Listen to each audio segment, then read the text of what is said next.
Hello, hello, hello, and welcome to today's episode of Her Version. This podcast is dedicated to sharing stories of struggle to triumph, a platform that allows individuals to tell their truth in order to inspire and uplift others. For those of you that are new to this podcast and like content like this, make sure you hit that subscribe button, follow, like, and share. I am your host, Sabrina Victoria. Let's jump right in.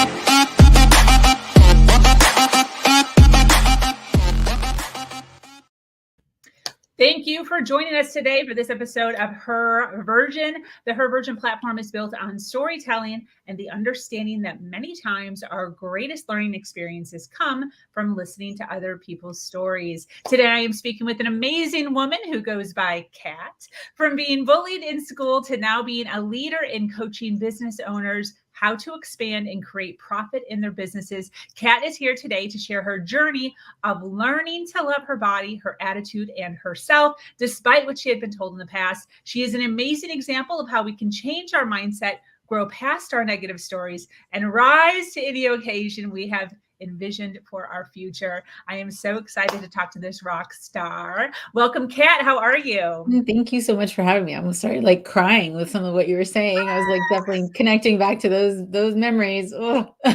I totally get it. And I'm super excited to have you here. You are all over the place doing all the things. And I love stories like yours of individuals who have been through some stuff. They've been through some stuff, but looking at them now, face value, you couldn't tell. Yeah. I love that. Trauma. I love that because more people need to hear the story so that they can recognize that they too. Sometimes we never get the chance to actually share, like, listen, I've actually been through some stuff. And because you can see that I've been through some stuff and where I am now, that gives people the ability to recognize, hey, this doesn't have to be my story. I don't have to stay stuck in this. Yes, all of that. So important not to have to, I mean, I don't know. A lot of times I felt like there's certain stories that were already rewritten, right? They were just foretold, like the fortune cookie kind of had cracked open and this is what it was. And there's a lot in terms of choice. And I think a lot of times we forget how much choice we have, not only in our lives, but in our business and in terms of how we're showing up. And that choice isn't just a couple moments in life, right? It's daily, it's hourly, it's minute by minute, second by second. And, it's pretty empowering. And it's also a little scary when we realize how much power we do have over our own lives. 100. So I have a question for you off script. Yeah. The hair, when did you decide to go pink? What's the inspiration? So I started trying to go out there bigger with my business. I was trying to take it more seriously. And I had I basically invested in a website and was like, yeah, I need to take pictures. I'd never had my picture taken. Like I had one picture and it was this picture of me, it's the standard turn to the side, suit look, hands on desk, look over here, kind of cockeyed to the, whatever kind of standard pose. It was the one picture I had on my very white space website. And so I was like, all right, I need to up my game. So I was going to have my picture taken and, branding photo shoot and all that. And I went to go get my hair cut. When I went to go get my hair cut, I had this very standard, like straight laced, because I was in corporate, right? Standard haircut, very acceptable. And I remember there was a time where I'd gotten my hair cut shorter and I just had felt better. I felt better about myself. I felt more confident about who I was. It just really made me feel sexy. Let me just say what it was. Mm-hmm. And so I went to the hairdresser and I said, hey, this is this hairstyle I had before. I want something like this that makes me feel alive, honestly, because I was feeling a little dead inside. So she cut my hair and I loved it. And I was telling her about this photo shoot and she said, and I was telling her about my color. She says, what if we put like a little red streak in your hair? And it was just this weird duality. One side was like, oh my God, yes. And the other side was like, I can't do that. And so she's like, it's not permanent. It's like one of those little mascara wands. And it was something, just like about this thick. just that thick. And she just did it. And when she did it, I was like, this is me.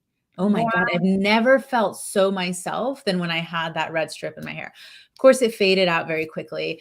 And then I was like, I want more. So the strip got wider and I wider. see. But this is me, I right? love This is who I choose to be. It's a reflection of who I am inside. One, because if I'm going to have a conversation with you and you've never met me, I mean, it's kind of a pretty fair warning of what you're kind of walking into. Yeah. So like, it really kind of sets the stage of what you're going to have in terms of an interaction. And I will tell you, this totally feeds my ego, but every single time I go out in public, which isn't like every day, cause working. But whenever I go in public, I always get compliments, and it really makes me feel like I give permission for other people to step up and be a bigger version of themselves, because it's kind of like, well, if Kat can do it and she's the way she is and she's successful, then I can do it too. I love it. Absolutely. I always joke with my fiance. I'm obsessed. I know yours is more pink red, but I'm like obsessed with ginger, like real redheads. There was a small stint that I had right when I had my son, probably like 22 years old. I had my son when I was 21. Where I tried over this dark hair, tried to go red for probably around 2 or 3 years. It turned into more of like a cherry dark brown or something. I was so obsessed. But I just love red in hair. I just think that it just looks so fun and like and fiery, and I love it. So very cool. Awesome story. And I love that. I love that you just stepped into that right before a photo shoot. So that's cool. Yeah. It was awesome. Yeah. So I've had it for, 5 years now. So it's definitely part of my identity. And I don't think my kids have not known me without this in my hair. So that's what's also really cool. Wow. That's awesome. Well, I so appreciate you being here. I appreciate you taking a little bit of time out of your day to sit down and chat with me. I'd love to just kind of jump right in and ask, from now all the way to the past, all the stuff that you've been through, all the ups, all the downs, what would you say has been the biggest challenge or the greatest challenge that you've gone through in your life? And then what did you learn from that challenge? I think the biggest challenge has been reassessing my value of who I am. Growing up, it's been a lot. And just in being a woman in business, a woman in corporate, just all the stuff, having to deal with the different things, basically my self-worth was established by how much I weigh and how much money I make. And so those were the key drivers for a majority of my life up until I was 26. It's how skinny could I get and how much money could I make, because that was the only way that I was going to assert myself, because I didn't have self-value. And so because I didn't have it, I had to seek the external validation and valuation. And something happened when I was 26. And that was the first time I started living. Up until then, it was all suffering. It's just trauma and suffering and just deep, dark places and things like that. And I was finally at a weight that I felt healthy. I felt good about myself. I had a job where I was driving my career and I was earning the most money. So when I had finally achieved the external validation, I all of a sudden realized that I didn't feel complete. There was still something missing. And so I realized that seeking this external validation still required me to be a doormat, and it required other people to assert themselves on me in terms of what they thought. And so I was like, I'm tired of this. I have worth. And I actually remember watching The Joy Luck Club. It's one of my favorite movies. And there was a scene where the daughter's going through a divorce, and the mom asks her daughter, what are you going to ask for? And she goes, what do you mean? She goes, what are you going to ask for? What is your worth? So the daughter was just trying to create this very peaceful, like, divorce situation, and hadn't looked at herself as a valid, valuable human being. And so I remember thinking about that movie and going, I have worth more than just what I look like or how much money I make, but I'm a human. I'm worthy of things. I'm worthy of being loved. I'm worthy of loving myself. And then it shifted and things started being different. I'm not saying all of a sudden everything was easy, but now there was purpose. There was intention in my actions versus this arbitrary thing that I was chasing that never existed. Very, very cool. Why do you think weight and money? I think that's a lot to do. I mean, especially in the US culture, I think that there's a lot to do across the world in terms of women establishing their worth. But here particularly, I think there is a real problem with body image in terms of what is healthy. And, I mean, I grew up in the 80s, 90s, heroin chic was what you were going for. And anything short of that, you were not desired. And so that message was constantly reinforced by everybody and everything. I mean, in the family, out of the family, by friends, by teachers, everywhere. So it was a message that I picked up, that a lot of people pick up. And that, when you look at who's successful, well, isn't it all about money? Isn't that what makes you happy? And so those two things were stories that I read at a very young age and got imprinted on me. And so it took a lot of undoing. And I'm not going to say I'm like perfectly healed from that. There's still a lot of things that I seek to achieve because they're ego driven, but I counterbalance it to see where it lies in my heart and where the truth is. So that's how I check myself, to be like, hey, is this really ego? It's okay if it's some ego. It's all good. Like, I'm human. But is there heart in this? Is there a reason? Is there purpose? And that connection is where I can see the healing has happened and is continuing to work. That's awesome.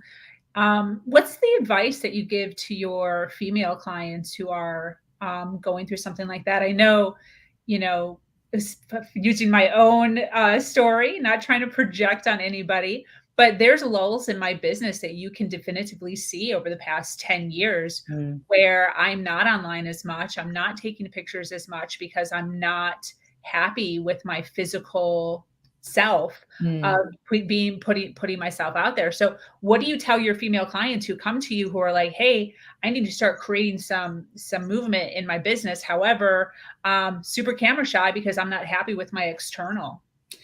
So that's actually part of everything that I do. And what I mean is, that may or may not be a strength. I will challenge that, right? Like, and I might cheer people on and I might encourage them. I push, I don't break. So if I hear something like that, I will talk about it. I'll acknowledge it. If someone is steadfast and determined that that is their truth, it's not up to me to rewrite that. Like, that's not my area. I'm not a therapist, right? I have advised clients before that that's something that they should probably, engage someone or actively work with someone that they're already engaged with. But what I look at when it comes to the business side of things is, this isn't about forcing people to do something they don't like doing. This is about looking at, what is it that you enjoy? I have a very scientific theory that we like to do and will do the things that we enjoy, and we won't do the things we don't like and don't enjoy. So I specialize in lead generation and looking at that in terms of business, in terms of helping create more ease, which is the second piece. So if we look at you doing something you enjoy doing, then you'll do it. So let's find it. I have 15, actually almost 16 strategies, because I'm refining the next one, for people to choose from. I'm not a one-trick pony, and neither are all of us. I love So that. what are our strengths? What do we enjoy doing? And let's start pursuing that and optimizing it, instead of trying to push against a brick wall that's not going to go anywhere. That's wasting time, energy, and effort. And time is the one thing we're all running out of. Yeah. So you don't want to do it? Great. There's another solution. It's not a problem. Yeah. So when did you shift into this entrepreneurial world? So I was in corporate, had my big, got my MBA, fancy highfalutin job, making, doing things and, managing hundreds of people and teams and billions of dollars in contracts and stuff like that. And I saw the path in front of me. I saw what was ahead. I could see who was working, who wasn't, what it took for a woman to get promoted. And it wasn't the life that I wanted to live. It just wasn't in alignment with my values. And I was like, I don't want this. I can't do it, and I don't want to. So I basically opened up my computer at one point and Googled, what's my passion? Wow. Yeah, literally. And so actually did it. And it didn't have really great search results at the time. SEO has improved a lot since then. So I remember seeing this quiz that you could take, and it was $79. And I was like, F that. I'm not taking a quiz and paying someone to tell me what I need to learn or whatever. I'll figure it out. So a year later, I decided to engage a life coach because I hadn't figured it out. What I realized in that process was I could see the impact that one person was having on me. Totally. Right. By helping me tap into my own truth and my own voice. And I was like, this is really cool. I didn't know it was an option. I didn't know it was an option because everything was traditional. This was the big dream. If I did this, I'd be happy. I did it and I wasn't happy. Yeah. So I basically plopped down $10,000 to go get my life coaching certification. Had my first session, and it was a very hands-on experience, meaning you learned theory and then applied it immediately. And in that first session where I was learning, I made 3 people cry. Not because I was terrible, but because I was able to connect to their heart so fast. And I was like, this is my impact. I can see it today. I want more of this. And so that really encouraged me to start walking that path of entrepreneurship. I'd seen it before in my life. I'd experienced it. I'd witnessed it. And I knew that this was something that I could succeed in, not because I had the evidence, but because I had the faith in myself to be able to do it. Fantastic. What's the number one lesson that you've learned from life? So many. I think it really has to do with determination. Don't give up. I see that and it's also okay to give up, right? And giving up on one thing doesn't mean giving up on everything. So it's really about, like, I'm a pragmatist. We have to generate revenue. And sometimes things don't go the way that we want. And so we do something else to help with it. Great. There's no shame in the game. It's just, are you moving forward in a direction that's in alignment with what you're wanting to achieve in life? And that's it. So for me, I've got a gold medal in determination. About to go hike the Inca Trail in Machu Picchu. Like, I am not a marathon runner. I am not at the peak performance of my physical capabilities, but I know that I'm determined, and that's my biggest asset in life. And I think that when we have that, the world is our oyster. I really, truly believe that 95% of the things that anybody's achieved in the world, any of us can achieve. There are certain things that we're physically not able to do. We just don't have the genetic code. Maybe I'm not as smart as Einstein. I could not have developed the theory of relativity, but there are things that he did that I can. And so I think that a lot of us really get in our own way in terms of our belief system and our own capability. And if we really could release the fear of failure, fear of success, fear of whatever, fear of rejection, we could really create a lot more change in the world, the kind of change that we all really want to see. Yeah. When you first started thinking about taking the leap from corporate to working on your own, what were the first couple of things that you did to do that? Because I know that there's people out there, men and women, who have this pull towards entrepreneurship of some sort, and they're scared, they're nervous. Yeah. Like, what's the first couple of things they're supposed to even be doing? Oh, yeah. So part of it is I like planning and I like numbers, and I don't like to take risk unnecessarily. So I think smart entrepreneurs mitigate as much risk as possible. You can't mitigate all of it, but you can mitigate a lot of it. So part of what I did was, one, I had to look at my finances and see what was feasible. What could I cut out? What did I not need to have so that I could start building that buffer if something went wrong? The biggest fallacy that people, kind of play into is that employment is secure, right? Is that you're safer being an employee. And if any recession or downturn in the economy has taught us anything, is that is absolutely not true. Every niche, every industry can be affected by something and somebody else. And entrepreneurship for me gave me complete control over my life and my decisions and my revenue results. So understanding that, I knew that there was a pathway, kind of an on-ramp. And so I started off with just trying to get clients in my spare time. Now, I had 3 kids while I was transitioning full-time into my business. I completed a, life coaching certification and got like 5 other business certifications while I was working full-time.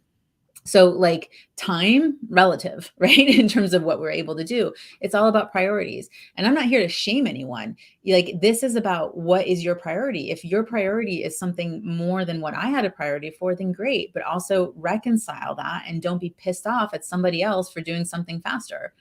Yeah. So anyway, basically what I did was I created a transition plan. And so I built the nest egg. I remember I wanted to go out. My husband's an entrepreneur too. And we both wanted to go out at the same time. I was literally like a month from delivering my second baby, and he quit his job. Like, and this was like in complete alignment. I encouraged him to do that. I was totally 100% behind him because I had to do the same thing years ago when I was in a toxic environment and employee situation. So he had done that for me, and I wanted to do it for him. So for 4 months, no income. And I had decided that I was going to come back part-time. So I was on maternity leave. I wasn't generating any revenue at that point. So we had pre-planned, we had saved up to enable this. And then I went half-time in my company and whether I was working for, and went half-time into my business. And as I started figuring things out and understanding, I was able to replace that corporate income. And that's when I could take the leap. I created a safer leap. Some people don't have that option. Some people won't do anything unless they create more chaos in their life. So really it's looking at, this is not about being a victim of our business. It's not about being a victim of time or anything else. It's about looking at our numbers, taking conscious decision, and understanding that sometimes there's consequence to that. And are we willing to adapt? And are we willing to trust ourselves to be able to step up because things are going to go wrong? Yeah. I think that's the biggest thing, is trusting yourself. Yeah. There's a lesson. Thanks for finding it. How do you think you learned how to do that, though? People don't trust themselves. I think it had to do from probably what I share in a keynote, that one of my stories is I was at a school that I'd been going through since I was 3 years old. It was like the 5th grade. And I remember it was a sunny day outside and I could hear kids laughing, through the frosted windows. You could see kind of forms and outlines. And I was inside, sitting in the bathroom, eating my lunch. Day in and day out, that's where I would go because I was teased, I was taunted, I was made fun of, I was unwanted, undesired, bullied, right? There was no safe place for me to go other than to eat lunch in the bathroom. And there was one day where I remember I was sitting there and I was starting to take a bite of my sandwich, and something hit me. And I kind of looked up. In 5th grade. This happened when you were in 5th grade. Okay. 5th grade. So this had been happening like for all the years before, but it really started culminating here and it didn't stop. I'm not going to pretend that everything solved itself. But I remember looking outside and going, this can't be it. This cannot be what life will always be like. I refuse. This is not the path I'm walking. Now, I didn't know how it was going to change. I didn't know what was going to be needed of me, but I knew I could have more. And not knowing, every entrepreneur has. You wouldn't have done this, started out, if you didn't know there was more available for you. And I think that trust lies in that, is in reconnecting to that you can have more, whatever more looks like for every person, because it's different.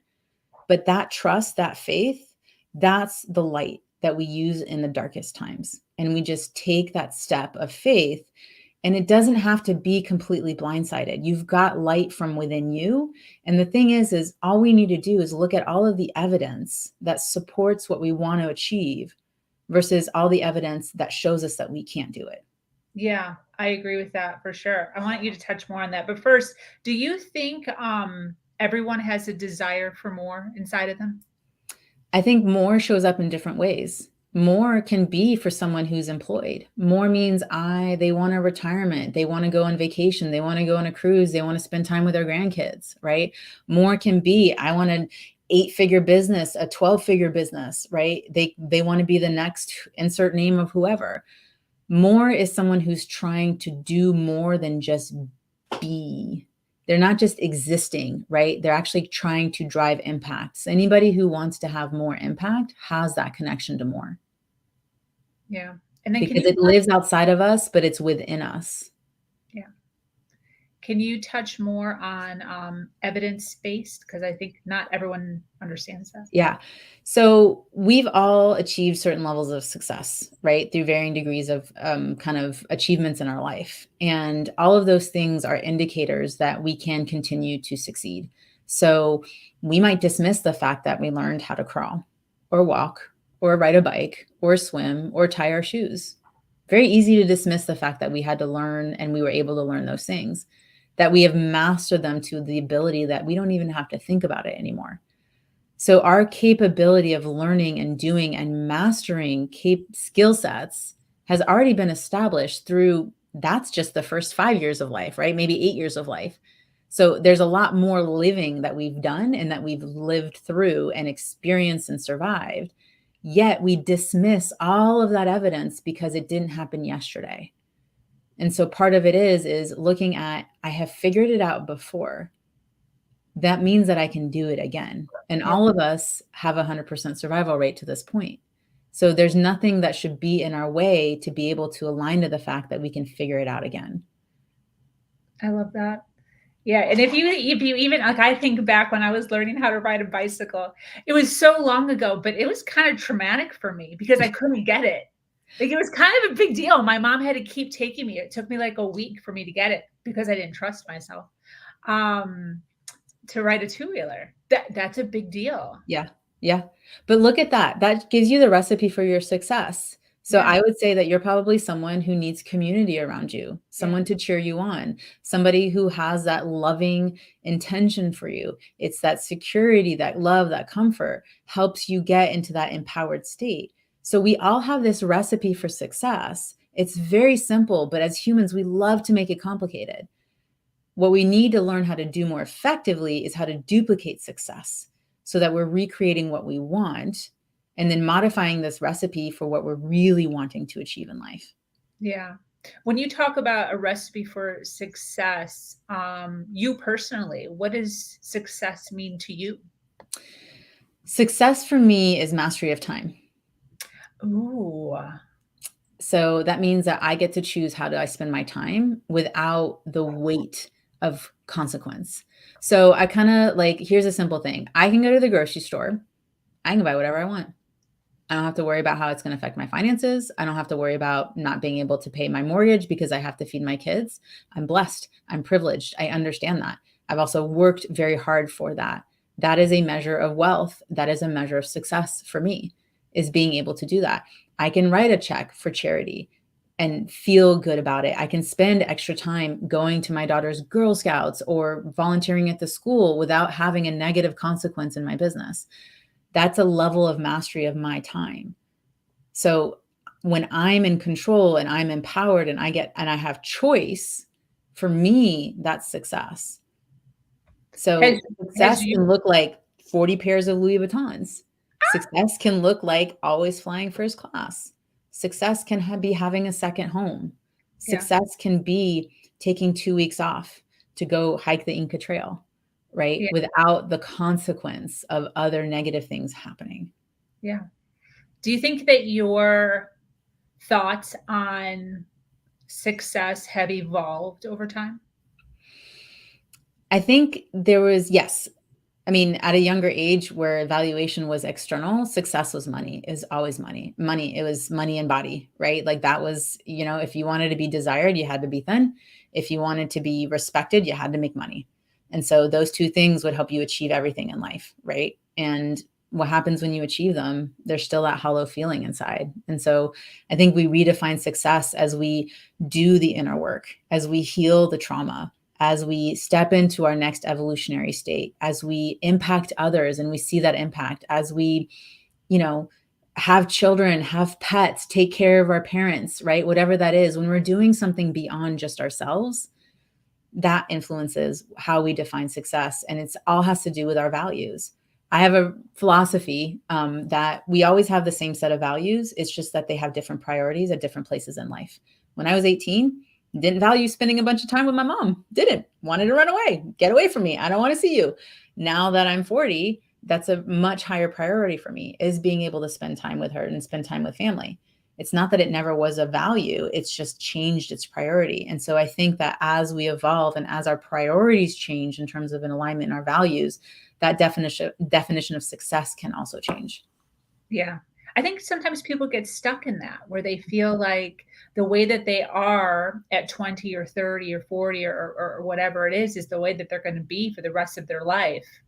And there's this issue with change and commitment. What are your That's thoughts the on that? external evidence you have to find too. That I didn't talk about that, but that connected me to that, which is, the sheer desire of us wanting to achieve a goal is evidence that it's possible. So then we start looking at, great, now that I know that it's possible, how do we connect to it being possible for me versus it just being possible for someone else? And so it looks at, is there someone close that I'm close to in my network that has achieved a variation of that level of what I've defined as success, right? Are there other things? And this is why we invest in programs. We hire coaches, we get strategists, because they've achieved a certain level of success that we're wanting to duplicate in our own life. Those people are honoring values that we are not honoring, and just by proximity are getting closer to being able to honor.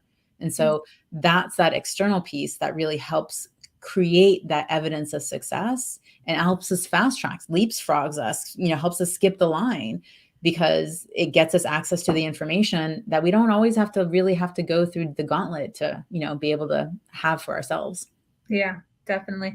You had mentioned when we, in the middle of some of this, that you found your passion, the journey that you're on at the moment, not that it won't pivot, because you had had a conversation or so with a life coach of some sort.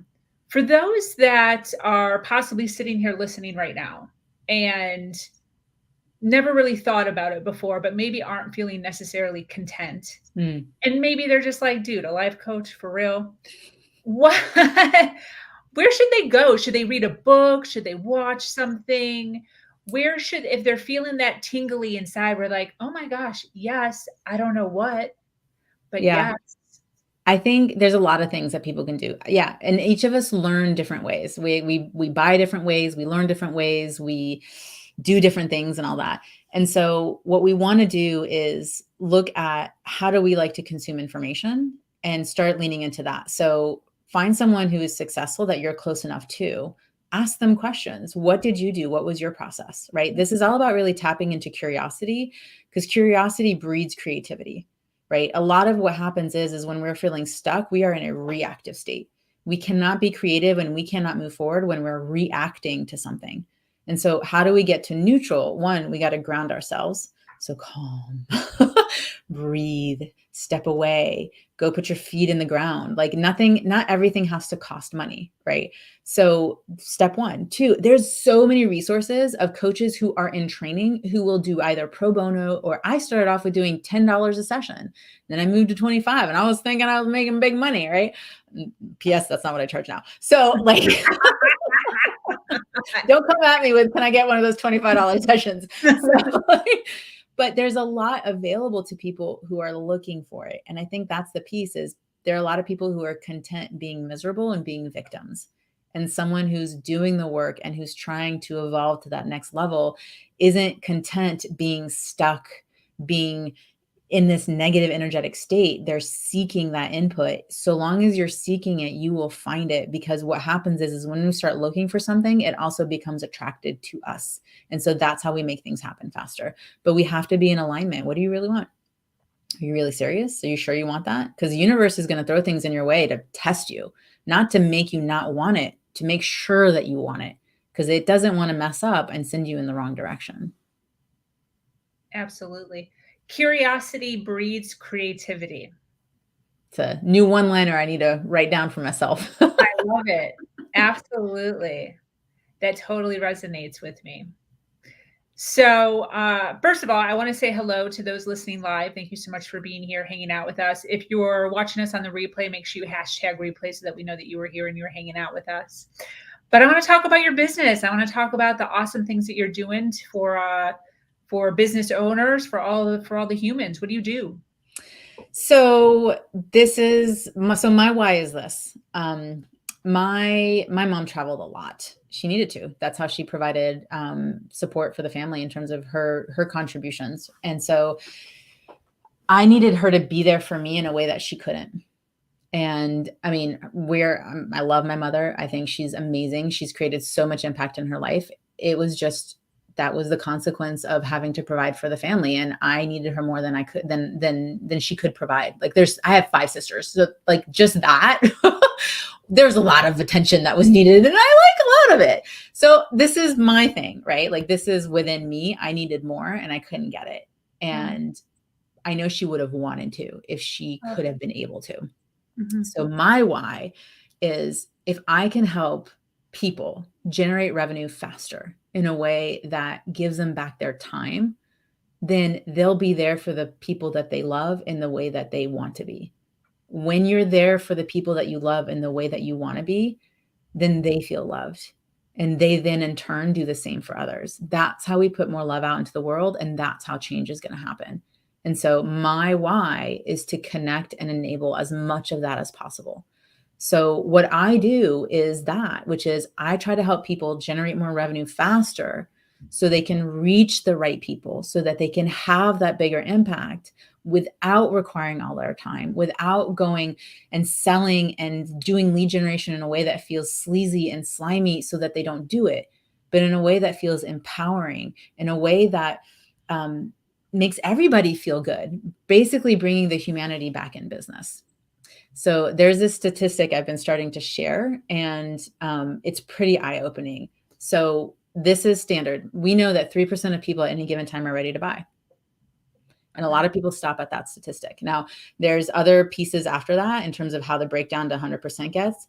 But let's flip that statistic. That means that 97% of the people you engage with are going to tell you no.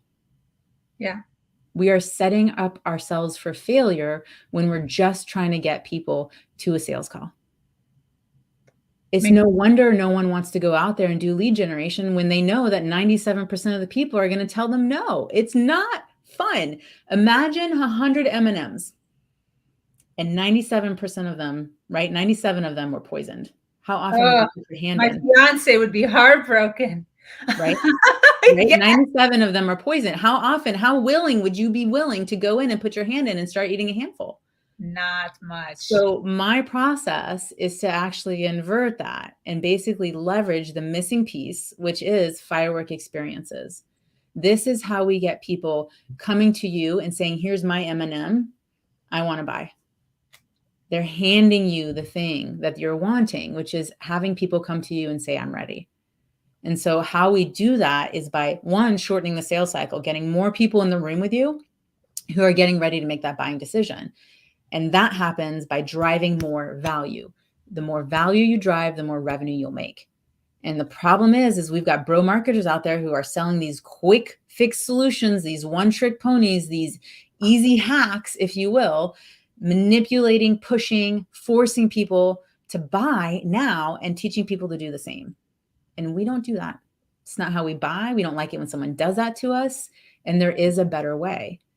Your way of selling, your way of doing lead gen that's in alignment with you, that's in alignment with your ideal clients, and then leveraging a strategy that connects those two together. Yeah, I definitely agree with that. Where can people find you? Well, I get around on the internet. But if you're someone who, 6 and 7 figure business owners, I love to amplify. I've got a podcast mixer that I host. This is where I build community, where people connect with each other to find their best guest, to find speaking opportunities, to find good people. I think that people, when they know who they are, when they like each other, are more likely to support each other when they only just know what they do. This isn't about business card stabbing. This is about creating a community of a rising tide. And so if that's something you want to be a part of, if you're there to be of service and to also receive, then, come check it out. You can find it at leadbossmixer.com. It's every second Friday of the month at 12 p.m. Eastern for 1 hour. And I'll say there's 3 things that people say. This is never a waste of my time. This is exactly what I needed. And I found the best people here. I love it. That's awesome. Fantastic. Why do you do what you do? So that people don't have to have all that friction in their life and their business, because friction creates distance between you and success. What I want to do is help people tap into that flow state that helps them create that ease so that they can really have the impact that they're wanting, which also means making more money. And what are your big dreams for your business? More people, more impact. Speaking on bigger stages, showing people that there is a different way and helping them really feel empowered. And the revenue and the impact will just happen with me continuing to take each one of those steps every day. Something small, something big, it doesn't matter. It's so long as it's moving forward. Fantastic. Well, I am part of the Lead Boss Mixer, so I am going to say highly recommend on that. The individuals in that, what would that be considered in that? Yeah, that group. Yeah, group would be are awesome. Absolutely awesome. I mean, it's a complimentary mixer right now, so jump in when you can. Yeah, good point. Ooh, asterisks. I love it. Well, thank you so much for being here. I so appreciate you taking the time to sit down, relax with us, and share some of your goodies. Any closing thoughts before we wrap up? Yeah, I think my favorite quote is, if you believe you can, or you believe you can't, either way, you're right. So really leaning into what is it that you want to believe about yourself, and then taking the actions that support that. Fantastic. Well, to those of you watching live and on the replay, if you resonated with Kat and all of the goodness that she shared with you, make sure that you connect with her. Facebook, LinkedIn, all the places. All the places, Cat Stancik. Awesome. Website, actionincubator.com. And then her mixer is right here. So check that out. I am a firm believer of community and connection. So the women that I have on this podcast are all amazing human beings, and highly recommend to reach out to them if you resonated with them. So thank you so much for joining us here on Her Version. This community is expanding every single day and is filled with females who are striving to do better than they did yesterday. For those of you that are new to this podcast and like content like this, make sure you hit that subscribe button, follow, like, and share. If you have an amazing story to share, I've struggled to triumph, be sure to reach out to me here. My name is Sabrina Victoria, and I'm so grateful to be here sharing a platform that allows people to share their truth and inspire others. As always,